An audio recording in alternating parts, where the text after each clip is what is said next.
Bu Steve Jobsning eng mashhur va eng sevimli fotosurati. Ushbu suratning ortida juda qiziqarli tarix borligini bilarmidingiz? Jobs fotosessiyalarda unchalik yoqtirmas edi. Barcha fotograflar Apple rahbari bilan ishlash juda qiyin ish ekanligini ta'kidlardi. U fotografning ijodiy g'oyasini osongina taqidlab tashardi va bundan tashqari juda sabrsiz edi. 2006-yilda Fortune jurnali fotograf Albert Watsonga Steve Jobsni suratga olishni topshiradi. Albert Jobsni tarjimai holini sinchkovlik bilan o'rganishni boshlaydi. Chunki bilgan Jobs oddiy odam emas. Steve Jobs suratga olish maydonchasida paydo bo'lishidan oldin uning PR menejeri Watsonni chetga tortib, "Hey Watson, bo'z fotosuratlari shunchaki yomon ko'radi" deb aytadi. Fotograf va Jobsning o'rtasidagi suhbat mana shunday bo'lgan.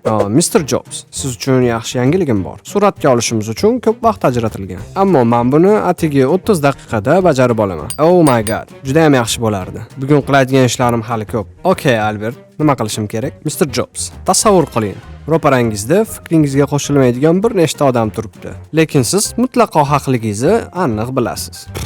No problem, men buni har kuni qilaman. Shunaqa qilib 20 daqiqaning ichida ushbu afsonaviy fotosurat qo'lga kiritilgan. Suratga olish yakunida Jobs Albertning yoniga kelib, bu u ko'rgan eng yaxshi surat ekanligini aytadi.